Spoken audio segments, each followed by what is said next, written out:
অনিত্য অশ্বাশ্বত। দেহৰহে মতা মাইকী বগা কলা ওখ চাপৰ শকত ক্ষীণ আপোন পৰ চুত বৰ এইবিলাক দেহৰ ধৰ্ম। দেহবিলাক আত্মা নহয়, দেহবিলাক কেৱল চিনি পাবৰ কাৰণে সৃষ্টি কৰিছে। ভগৱানে কৈছে মই দেহবোৰ কেৱল চিনি পাবৰ কাৰণে সৃষ্টি কৰিছোঁ। দেহটো আত্মা নহয়, নামটো আত্মা নহয়। প্ৰত্যেক জীৱৰে একোটা একোটা নাম দিয়া আছে আৰু নামটো চাই কওঁ এইটো কুকুৰ, এইটো মেকুৰী, এইটো গাহৰি, এইটো ছাগলী। আমাৰ প্ৰত্যেকৰে নাম এটা এটা দি থৈ আছে। কি কাৰণে দিছে? দাৰ্শনিক পণ্ডিতে কৈছে a name is a kind of face whereby one is known.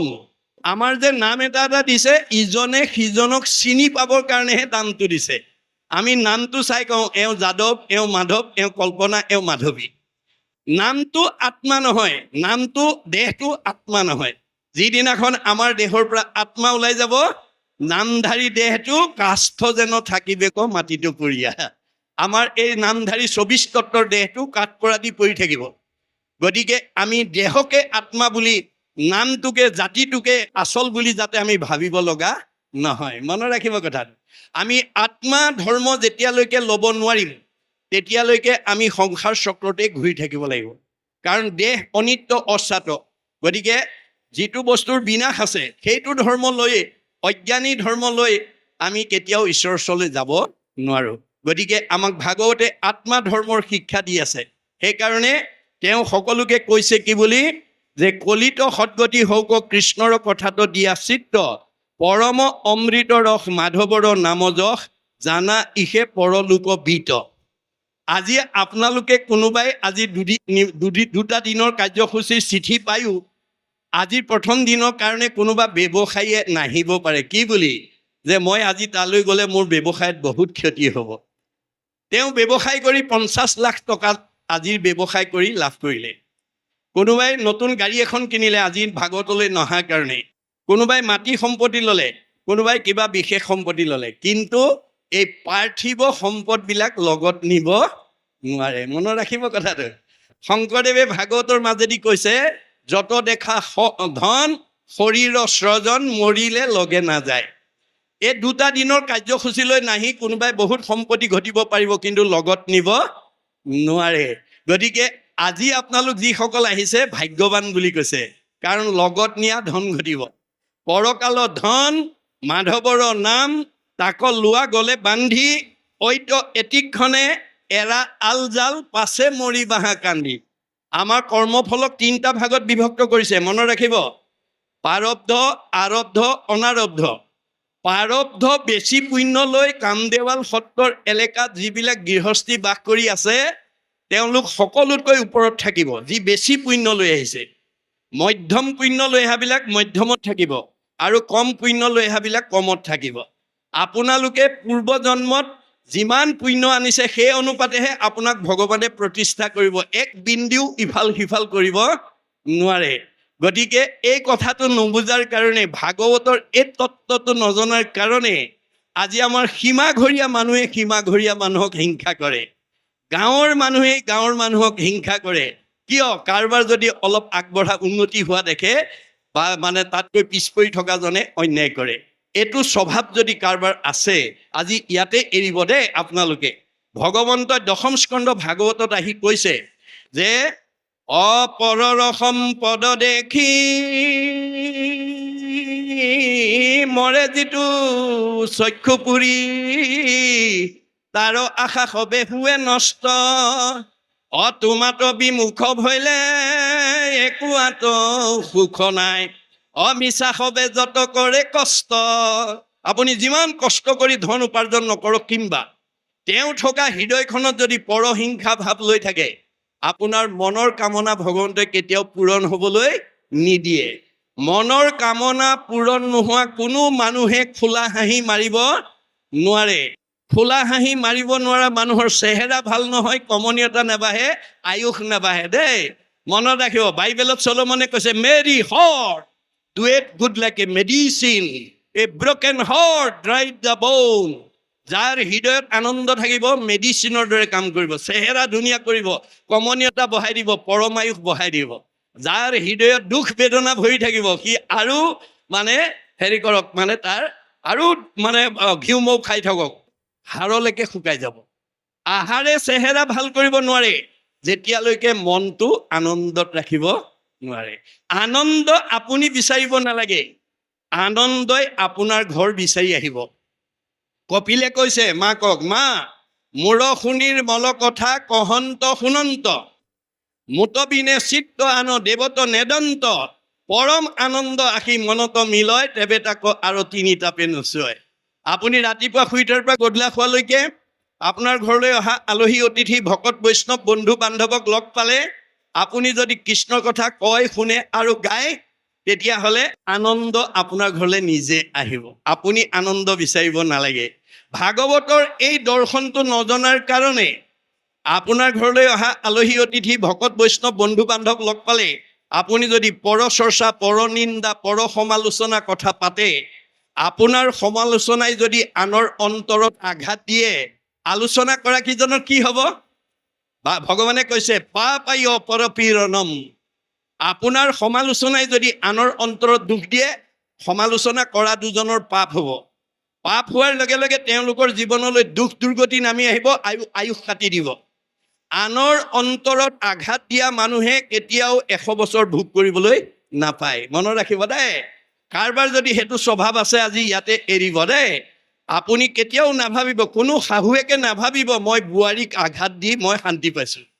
কোনো বোৱাৰীয়ে নাভাবিব মই শাহুক অন্তৰত দুখ দি মই শান্তি পাইছোঁ। এই কথাটো নজনা বহুত শাহুৱেকে লগৰজনীক কয়, মই আজি বুইছা বোৱাৰীক একদম ঠিকছে দি দিছোঁ, হাড়লৈকে ভেজাই দিছোঁ। কেতিয়াবা কিছুমান বোৱাৰীয়েও আকৌ শাহুৱেকক অন্তৰত আঘাত দি লগৰজনীক কয়, বুইছা মই আজি শাহুক একদম ঠিকছে দি দিছোঁ, হাড়লৈকে ভেজাই দিছোঁ। ভগৱানে কৈছে কাক দিছা? চবতে দেখোন ময়ে আছোঁ। শাহুৰৰ দেহতো ময়ে আছোঁ, বোৱাৰীৰ দেহতে ময়ে আছোঁ। মোকে দুখ দিবা, মোকে আঘাত দিবা, মোকে অন্যায় কৰিবা, আকৌ মই তোমাক ভালে ৰাখিব লাগে? নহ'ব। ভাগৱত শুনি এইবিলাক স্বভাৱ এৰিবা। ভাগৱত শুনিবলৈ কিয় আহিব লাগে? বেয়া এৰি ভাল ল'বৰ কাৰণে। বেয়া এৰি ভাল লোৱাটোৱে বৈজ্ঞানিক দৃষ্টিভংগী। আপুনি ভাগৱত শুনি যেতিয়ালৈকে জীৱনৰ বেয়াবিলাক এৰিব নোৱাৰিব, তেতিয়ালৈকে ভগৱানে আপোনাক ভালত ৰাখিব নোৱাৰিব। সেইকাৰণে দাৰ্শনিক পণ্ডিতে কৈছে bed is bed and good is good, do bed never never and do good ever ever. বেয়াটো সদায় বেয়া, তাক ত্যাগ কৰিব। ভালটো সদায় ভাল, তাক আঁকোৱালি ল'ব। কপিলে মাকক কৈছে জীৱৰ দুৰ্ভেদ্য পাশ সংগকক হয়, কিন্তু দুৰ্জনৰ সংতে জীৱে লাগয়। মা তুমি যদি জীৱনত ভাল মানুহ হ'ব খুজিছা, বেয়া মানুহৰ সংগ ত্যাগ কৰিবা। সেই সংগ নিতে যদি কৰে সাধুত, মুখ্যৰ দুৱাৰ তেবে হুৱে মুকুট। আজিৰ দৰে যদি আপোনালোকে সাধুৰ সংগ প্ৰত্যেক দিনে 1 ক্ষণ 4 মিনিট, বেছি নহয়, 4 মিনিট সময় আপোনালোকে ঈশ্বৰৰ কথা কোৱা, শুনা আৰু গোৱাৰ কাৰণে ঘৰখনৰ প্ৰতিজন সদস্যই যাতে দিব পাৰে তাৰ প্ৰতি গুৰুত্ব দিব। কাৰণ অৰ্জুনক কৈছে আৰু হেৰা শুনা তুমি, একবিনে নোহ দুই, অবিদ্যা মায়াতো ভিন্ন দেখি। অৰ্জুন তুমিয়ে মই একেটাই। মায়াত থকাৰ কাৰণে মানুহে আমাক দুটা দুটা বুলি ভাবে। মোৰ অংশ জীৱ তুমি, মই আত্মা অন্তৰ্যামী, এহি হেতু তুমি মই সখী। তুমি মোৰ অংশ জীৱ অৰ্জুন, সেইকাৰণে তুমিয়ে মই সখী। অৰ্জুনৰ লগত যদি সখী, আমাৰ লগত সখী হয়নে নহয়? আমি তেওঁৰ অংশ হয়নে নহয়? তোমাৰে সেই অংশ আমি যত জীৱ যাক, হয়নে নহয়? অৰ্জুনক বেছ কৰি লৈছে, আধাৰ কৰি লৈছে, আমাক কৈ আছে কথাবিলাক। বেদে আমাৰ কথা কৈ আছে আৰু কৈছে যে সাৰথিৰ কহোঁ ভেদ, লোৱা তাৰ পৰিছেদ, আনে নজানয় মহামতী, যিগোটা যে মহাৰথী, ৰথেশ্বৰী কৰাগতি, ৰথ পুনো চলাৱে সাৰথী। হে অৰ্জুন, তুমি যিখন ৰথত উঠি মহাৰথী হিচাপে যুদ্ধত অৱতীৰ্ণ হৈছা, কৰ্মত অগ্ৰগতি হৈছা, সেই ৰথখন মই চলাই আছোঁ। সৰ্বতো সময়তে মনত ৰাখিবা। অৰ্জুনক কোৱাৰ চলে আমাক কৈছে। অৰ্জুনৰ ৰথখন যদি ভগৱানে পৰিচালনা কৰিছে, আমাৰ ৰথখন কোনে পৰিচালনা কৰিছে? আমাৰ ৰথখনৰ নাম কি? দেহ ৰথ, ঘোঁৰা মন, ইন্দ্ৰী প্ৰাণ সেনাগণ, বিষয় অৰণ্য ভৈলতাৰ। হে নাই, আমাৰ দেহটোক ৰথ বুলি কৈছে, মনক ঘোঁৰা বুলি কৈছে, আৰু 10 ইন্দ্ৰিয়ক সৈন্য সামন্ত বুলি কৈছে, আৰু বিষয়খনক অৰণ্য বুলি কৈছে। এতিয়া আমাৰ বহুত সমাজৰ মানুহে বিষয়ত ইমান বিমুগ্ধ হৈ গৈছে, অৰ্থাৎ লগত নিব নোৱাৰা ধন টকা পইচা গাড়ী মটৰ পকা ঘৰ দুৱাৰ ইন্দ্ৰিয় সুখ বুখৰ প্ৰতি ইমান মানে আসক্ত হৈ গৈছে যে যিজন থকাৰ কাৰণে আমি চকুৰে দেখিছোঁ, কাণেৰে শুনিছোঁ, মুখেৰে খাইছোঁ, হাতেৰে কৰিছোঁ, ভৰিৰে গৈছোঁ, অৰ্থাৎ জীয়া মানুহ হৈ আছোঁ। যিজন আমাৰ হৃদয়ত থকাৰ কাৰণে আমি জীয়া মানুহ হৈ আছোঁ, সেইজনৰ কথা শুনিবলৈ, সেইজনৰ কথা ভাবিবলৈ, সেইজনৰ কৰ্ম কৰিবলৈ আজি আমাৰ সমাজত বহুতৰ সময় নাই। তেতিয়াহ'লে ভগৱন্ত কৈছে তোমাৰ ৰথখন ভালকৈ নচলিব দেই, তোমাৰ ৰথখন ঘূণে ধৰিব। কেনেকৈ? অৰ্শ, গল্ম, পিত্ৰ, কেঁচুমূৰীয়া, মূৰৰ বিষ, পেটৰ বিষ, দাঁতৰ বিষ, কঁকাল বিষ, ভৰি বিষ, কাৰ কি আছে আৰু? আপোনালোকৰ শৰীৰত যদি কাৰোবাৰ বেমাৰ আছে তাৰ কাৰণে মনক দায়ী কৰিছে ভাগৱতে। মনে পাপ কৰে যাই লাগয় জীৱত, সিকাৰণে জীৱে দুখে ভুঞ্জে সংসাৰত। আজি আমাৰ বহুত উঠি অহা প্ৰজন্মই ভাগৱতৰ কথা নজনাৰ কাৰণে নাখাবলগীয়া খাইছে, নকৰিবলগীয়া কাম কৰিছে, নাযাবলগীয়া ঠাইলৈকে গৈছে, যাৰ কাৰণে ভগৱন্তই দিয়া 100 বছৰ ভোগ কৰিবলৈ নোপোৱাকৈ আজি বহুত উঠি অহা প্ৰজন্ম আমাৰ মাজৰ পৰা গুচি গৈছে। কিন্তু ভগৱন্তই আমাক চবকে 100 বছৰ দি পঠিয়াইছে। মনত ৰাখিব, মনুষ্যৰ আয়ুষত বৰিষ সংসাৰ, মই কাকো কমাই দিয়া নাই, কিন্তু মই গুৰুৰূপে ভাগৱতত নিয়ম বান্ধি থৈ আহিছোঁ দেই। ভাগৱতত প্ৰধানকৈ 8 প্ৰকাৰ সদাচাৰ, প্ৰধানকৈ কায়ৰ সদাচাৰ, বাক্যৰ সদাচাৰ, মনৰ সদাচাৰ, গমন সদাচাৰ, শৌচ সদাচাৰ, অন্ন সদাচাৰ, স্নান সদাচাৰ, শয়ন সদাচাৰ। এই 8 প্ৰকাৰ সদাচাৰৰ বিষয়ে মই পিছত আলোচনা কৰিম, মই মাত্ৰ আপোনালোকৰ দৃষ্টি আকৰ্ষণ কৰিছোঁ। এই 8 প্ৰকাৰ সদাচাৰ আপোনালোকে যদি আজিৰ দৰে অনুষ্ঠানৰ মাজত শিকি ল'ব পাৰে আৰু ল'ৰা ছোৱালীক শিকাব পাৰে, আপোনালোকৰ ঘৰখনৰ কোনো পৰিয়ালৰ গাত শৰীৰত ৰোগ ব্যাধি হ'ব নোৱাৰে আৰু 100 বছৰৰ আগত যাব নোৱাৰে, বৰঞ্চ আয়ুস বঢ়াব পাৰিব। আমাৰ কেইবাজনো আতা পুৰুষে আয়ুস বঢ়োৱা উদাহৰণ গুৰু চৰিত্ৰত দি থৈ গৈছে। শংকৰ মাধৱৰ পৰাই ভাগৱত ব্যাখ্যা শুনিছিল, কিন্তু তেওঁলোকৰ এটা চাৰিত্ৰিক বৈশিষ্ট্য আছিল। গুৰুতকৈ শিষ্য সিয়ান, খুচৰি খুচৰি লয় জ্ঞান। নজনা কথাবোৰ চব শিকি ল'লে। শিকাওঁতা মাধৱদেৱে 107 বছৰ জীয়াই থাকিল, শিকাওঁতা শংকৰদেৱ 120 বছৰ জীয়াই থাকিল। তেওঁলোকৰ পৰা শিক্ষা লোৱা আমাৰ বৰনাৰায়ণপুৰত জন্মগ্ৰহণ কৰা বদলা আতা 130 বছৰ, ৰাম আতা 140 বছৰ, মথুৰা দাস আতাই 151 বছৰলৈ আয়ুস বঢ়ালে। ভগৱানে দিয়া বয়স 100 বছৰহে আছিলে। এই ওপৰঞ্চি বয়সবিলাক কাৰ পৰা পালে? যিবিলাকে অনাচাৰ, বেভিচাৰ, ভ্ৰষ্টাচাৰ কৰিব, সেইবিলাকৰ পৰা আয়ুস কাটি নি আয়ুস মানে নিয়ম মনাজনক যোগ দিব। মনত ৰাখিব। আৰু এই কথাটো আপোনালোকে গাঁওখনতে প্ৰমাণ চাব পাৰে। আপোনালোকে বাস কৰি থকা গাঁওখনত আটাইতকৈ বেছি বয়স পোৱা মতা মানুহ কোন আছে আৰু আটাইতকৈ বেছি বয়স পোৱা মাইকী মানুহ কোন আছে এবাৰ চাব, তে গম পাব যিজন মতা মানুহ নীতি সদাচাৰী আৰু ঈশ্বৰৰ প্ৰতি ভক্তি আছে তেওঁ আনবিলাকতকৈ আয়ুস বেছি। যিগৰাকী মাইকী মানুহ নীতি সদাচাৰী আৰু ঈশ্বৰৰ প্ৰতি ভক্তি আছে তেওঁ আনবিলাকতকৈ আয়ুস বেছি। মনত ৰাখিব কথাটো। এই তথ্য আমাক দি আছে। ভাগৱতে জীৱনশৈলীৰ কথা কৈ আছে। আজি ভাগৱত নুশুনাৰ কাৰণে আমাৰ বহুত মানুহে ভগৱানে দিয়া 100 বছৰ ভোগ কৰিবলৈ নোপোৱাকৈ আগতীয়াকৈ গুচি গৈছে। কাৰণ ভাগৱতত কেৱল নীতি নিয়ম সদাচাৰৰ কথা কৈ আছে, জীৱন পদ্ধতিৰ কথা কৈ আছে। আমাৰ এটা ল'ৰা, এটা জীৱই মাতৃগৰ্ভত স্থিতি লোৱা দিনৰ পৰা মৃত্যুৰ পৰ্যন্ত কি খাব লাগিব, কি খাব নালাগিব, কি কৰিব লাগিব, কি কৰিব নালাগিব, কলৈ যাব লাগিব, কলৈ যাব নালাগিবকে প্ৰমুখ্য কৰি জীৱনশৈলীৰ সমস্ত কথা ভাগৱতত উল্লেখ আছে। আমাৰ 2য় মাহত অংগভেদ, 3য় মাহত লিংগভেদ, 4ৰ্থ মাহত সপ্তধাতু সম্পন্ন, 5ম মাহত মাকে খোৱা আহাৰ আপ্যায়নী নাৰীয়ে গৰ্ভতে শিশুৱে খাব পৰা হয়। সেইকাৰণে 3য় স্কন্ধত দিছে জ্বলা টেঙা লুণ খাৰ আদি কৰি মাৱে খাৱে যত যত তাৰৰ ৰস গয়া শৰীৰে পৰয় মূৰ্ছা যাই সেহি মত। মাকে কথাবিলাক নজনাৰ কাৰণে 5 মাহ বয়সত হওঁতে যদি জ্বলা টেঙা অতি মছলাদায়ক বস্তু খায় তেতিয়াহ'লে সেই ৰস গৈ পেলাই গৰ্ভত পৰাৰ কাৰণে গৰ্ভতে তেওঁ ৰোগীয়া হৈ যায়। মনত ৰাখিব, বেমাৰী হৈ আহিবলগীয়া হয়। গতিকে সেইখিনিৰ পৰা আমি সাত্বিক অন্ন খাব লাগিব। কেনেকৈ? পঞ্চামৃত। সেইকাৰণে 5 মাহত আজি আমাৰ সমাজত মহিলাসকলক 5 মাহত ভৰি দিলে পঞ্চামৃত খোৱা নিয়ম আজিও ব্ৰতী হৈ আছে। পঞ্চামৃত কি? দধি, দুগ্ধ, ঘৃত, মধু, শৰ্কৰা। দধি মানে দৈ, ঘৃত মানে ঘিউ, মধু মানে মৌ, দুগ্ধ মানে এৱা গাখীৰ, শৰ্কৰা মানে চেনি। এই 5টা সাত্বিক অন্ন যদি আমি সেই সময়ৰ পৰা 5 মাহ 5 মাহৰ পৰা যদি 10 মাহ 10 দিনলৈকে খুৱাব পাৰোঁ তে গৰ্ভতে শিশুটো মেধাৱী হ'ব, পণ্ডিত হ'ব, সুশ্ৰী হ'ব, সৰ্বগুণাকৰ হ'ব। মনত ৰাখিব কথাটো। আৰু সপ্তম মাহত বহি দিলে বুধ হ'ব, অষ্টম মাহত মাকে শুনা কথা গৰ্ভতে শুনিব পৰা হয়। সেইকাৰণে প্ৰহ্লাদে শিশুসকলক কৈছিল যে দয়ালু নাৰদ পিতৃ সমান মাতৃক দিলন্ত পৰম জ্ঞান ভক্তিৰ লক্ষণ হব কহিল গৰ্ভতে মোক উপদেশ দিল। মই গৰ্ভত 8 মাহ থাকোঁতে মানে নাৰদে মাক ভক্তি জ্ঞান কৰিছিল কাৰণে মই গৰ্ভতে শিকিলোঁ। মাতৃ পাখৰিলা লভিয়া স্বামী ঋষিৰ প্ৰসাদে সুমৰো আমি। মই গৰ্ভতে পোৱাৰ কাৰণে মায়ে আধা বয়সত শুনিছিল কাৰণে পাহৰি গ'ল, মই কিন্তু আজিলৈকে মনত আছে। ঠিক তেনেকৈ অৰ্জুনৰ পুতেক অভিমন্যুই যেতিয়া 18 দিনত মানে আপোনাৰ চক্ৰবেহু নিৰ্মাণ কৰি কৌৰৱে যেতিয়া পাণ্ডৱক নিধন কৰাৰ প্ৰয়াস কৰিছিল, তৃতীয় পাণ্ডৱ অৰ্জুনৰ বাদে চক্ৰবেহু ভেদ কৰিব পৰা জ্ঞান আনৰ নাছিল। সেই সময়ত কৃষ্ণ অৰ্জুন অন্য যুদ্ধত ব্যস্ত থকাৰ কাৰণে যুধিষ্ঠিৰৰ মূৰ গৰম হৈ গ'ল।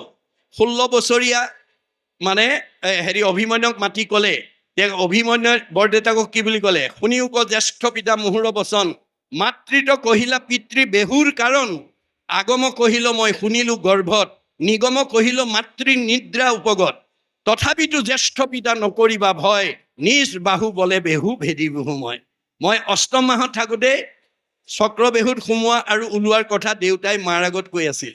সোমোৱাৰ কথাখিনি কৈ থাকোঁতে মায়ে শুনি আছিল আৰু ওলোৱা কথা কওঁতে মা টোপনি গ'ল, ময়ো গৰ্ভতে টোপনি গ'লোঁ। গতিকে শুনাৰ পৰা বঞ্চিত হ'লোঁ। তথাপিতো ভয় নকৰিবা, মই তোমাৰ এই বেহু ভেদ কৰি দিম। কিন্তু নিয়তিৰ কি পৰিহাস, চক্ৰবেহুত সোমাল কিন্তু ওলাব, এয়া হৈছে মাতৃৰ দুখ। মনত ৰাখিব।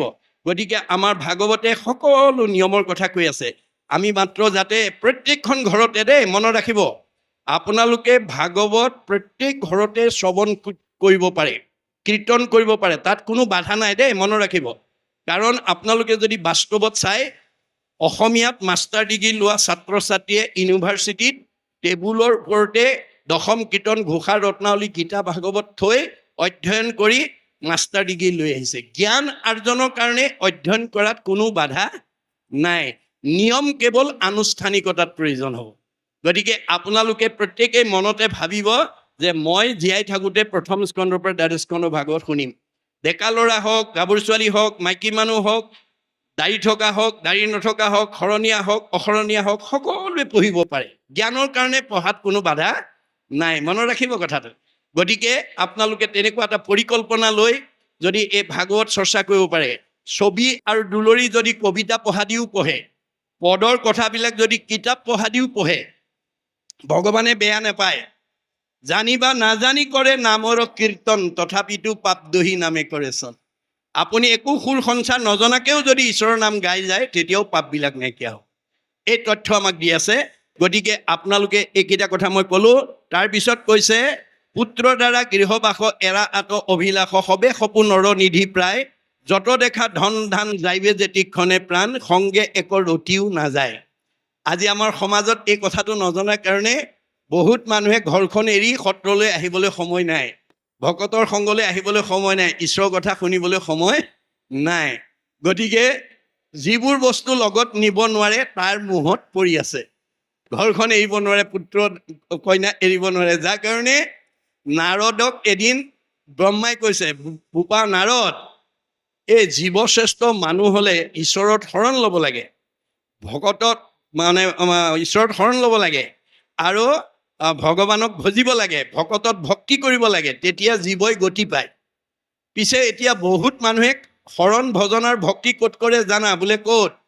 ঘৰত শৰণ ভাৰ্যাত ভজন, পুত্ৰত কৰে ভকতি, গৃহ শৰীৰত হৈব আশকতি, যাইবে সিটো অধুগতি, কদাচিতো তাৰ সংগ নলয় বাহা, নিশ্চয় কহো মুনিৰাজ, মায়াৰ তনয় জানিবা সিজন, সিটো বৈষ্ণৱৰ বাজ।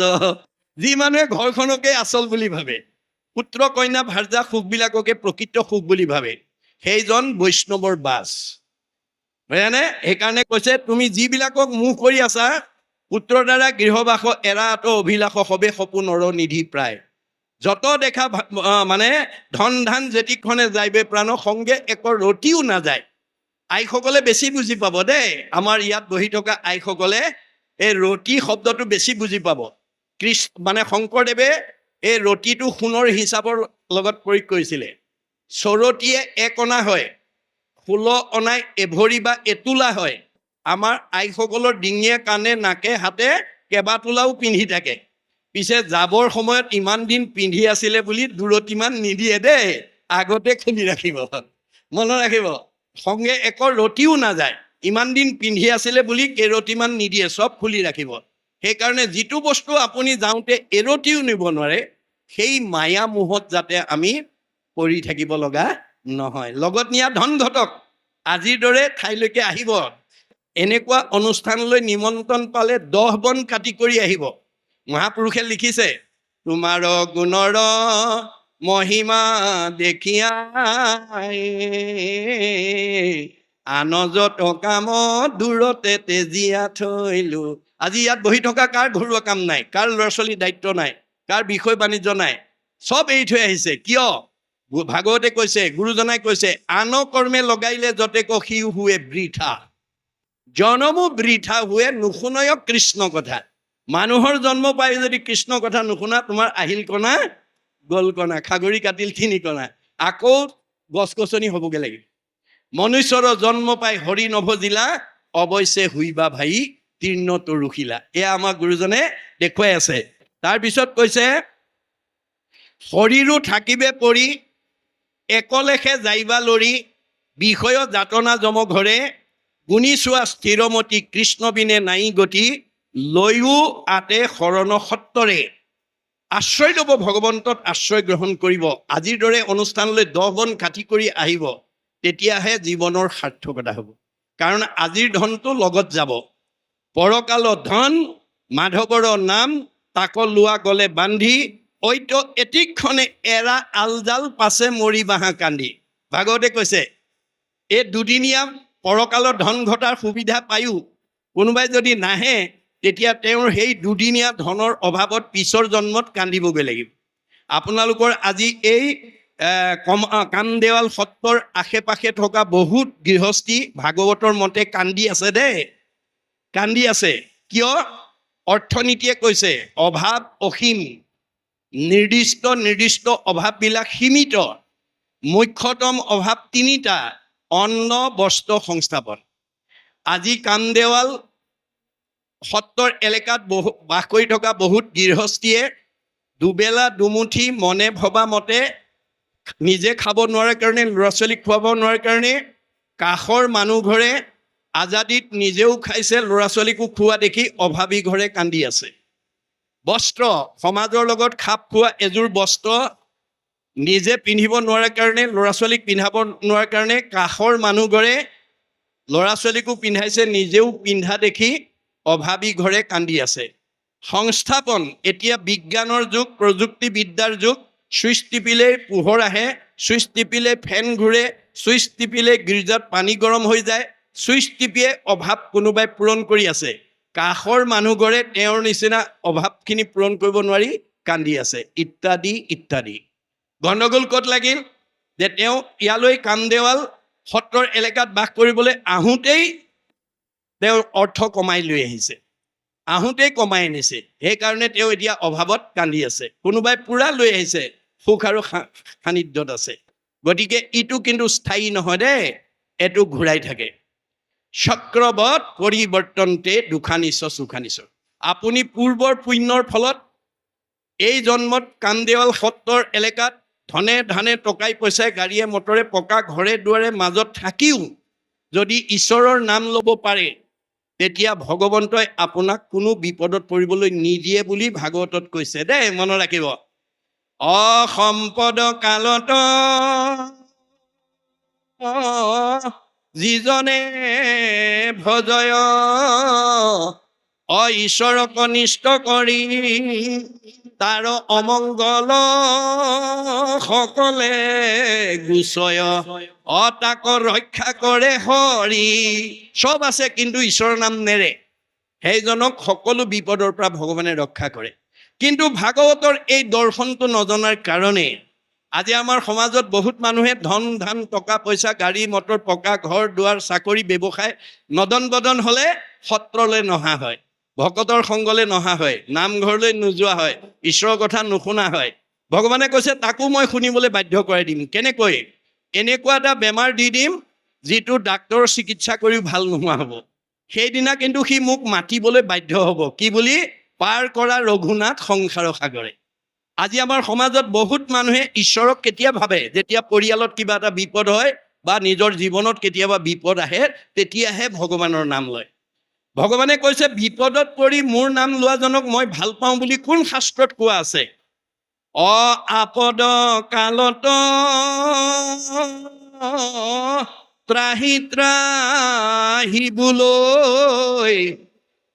নুবোলে সম্পদ কালে তাংক প্ৰতি তুষ্ট হৈবন্ত ঈশ্বৰ ইটো কোন শাস্ত্ৰে কহে।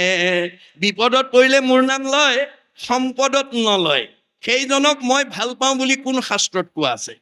গতিকে আমি মানুহ সমাজপ্ৰিয় জীৱ, man is a social animal.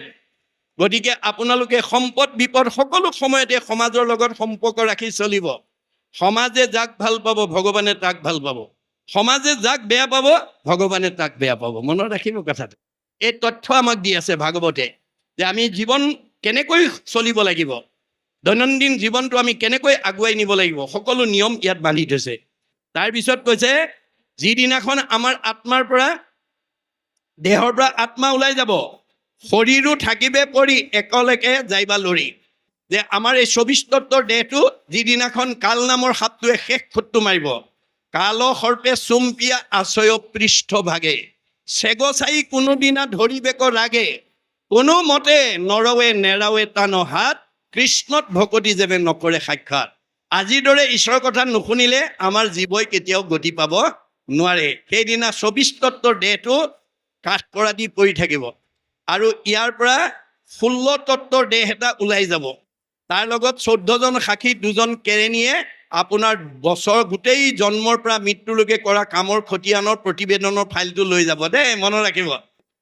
আমাৰ ভাগৱতত কৈছে 14 ভুৱনে লোক আছে যত মানে, সবাহাৰে ন্যায় নীতি দেখে বিদ্যমানে, চিত্তগুপ্ত নামে দুয়ো লিখক নিৰ্ভয়, সবাহাৰে পাপ পুণ্য তেৰেজ কৰয়, গুপুত পাপক গুপ্ত লিখকে লিখয়, দেখা মানে পাপচিত্ৰ লিখন্ত নিশ্চয়, 14জন সাক্ষীত আৰু থাকয় লগত, ভান্দিবে নোৱাৰে পাপ পুণ্য আছে যত।